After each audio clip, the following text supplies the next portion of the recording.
Welcome to the Emmys podcast. क्या आपने कभी सोचा है कि आखिर क्यों लोग इतने जल्दी ब्लैक मैजिक के शिकार हो जाते हैं और आखिर क्यों वे चाहकर भी बाहर नहीं निकल पाते? आइए जानते हैं ऐसी एक कहानी को। Chapter first, the invitation to the dark world. Rishabh एक 16 साल का आम लड़का जो कि नागालैंड के एक छोटे से कस्बे में रहता था। उसका मन हमेशा से ही कुछ नया और मिस्टीरियस जानने को एक्साइटेड रहता था। उसे अपने जीवन में बहुत कुछ चाहिए था, पैसा, ताकत और सबसे ज़्यादा एक अलग पहचान। लेकिन उसकी ये इच्छा सिर्फ सपनों तक ही सीमित थी, क्योंकि असल ज़िंदगी में वह एक साधारण लड़का था जिसके पास कोई खास टैलेंट नहीं था। एक दिन गांव के एक बुजुर्ग ने उसे एक पुरानी रेस्ट्रिक्टेड बुक के बारे में बताया जो जंगल के किनारे एक वीरान चौपड़ी में रखी थी। कहते थे कि ये किताब ब्लैक मैजिक से रिलेटेड है और जो भी उसे पढ़ता उसकी हर इच्छा पूरी हो जाती थी। लेकिन उसके साथ एक टर्म्स एंड कंडीशंस ये भी थी कि एक बार इस डार्क वर्ल्ड में अगर कदम रख लिया तो वापस आना लगभग नामुमकिन सा था।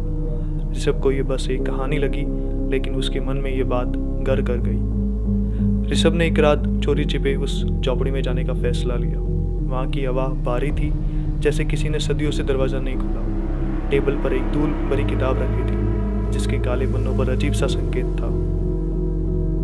जैसे ही उसने पहला मंत्र पढ़ा, एक ठंडी हवा चली और कमरे में जल रही मोमबत्ती खुद ब खुद बुझ गई। ऋषभ को महसूस हुआ कि कुछ अलग हो रहा है, लेकिन डर के बजाय उसे एक्साइटमेंट सा लगा। पहले कुछ दिनों में किताब के मंत्रों ने उसका हर सपना पूरा कर दिया।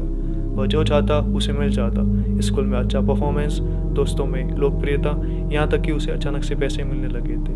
वह खुद को स्पेशल महसूस करने लगा था।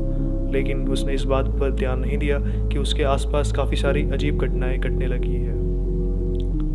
उसके कुछ दोस्त अचानक बीमार पड़ने लगे, गांव में पशु बिना किसी कारण मरने लगे और हर रात उसके कमरे में किसी के फुसफुसाहट की आवाज़ सुनाई देती थी। लेकिन वह इन संकेतों को नज़रअंदाज करता रहा। उसके अंदर की ग्रीड उसे अंधेरे में और गहराई तक धकेल रही थी। एक रात किताब ने उसे जंगल में एक स्पेसिफिक रिचुअल करने को कहा, एक आखिरी कदम जो उसे अनलिमिटेड पावर दे सकता था। वह आधी रात को जंगल में गया, जहां उसने एक घेरा बनाया और तंत्र मंत्र पढ़ना शुरू किया। धीरे धीरे हवा तेज होने लगी, पेड़ हिलने लगे और चारों ओर अंधेरा छा गया।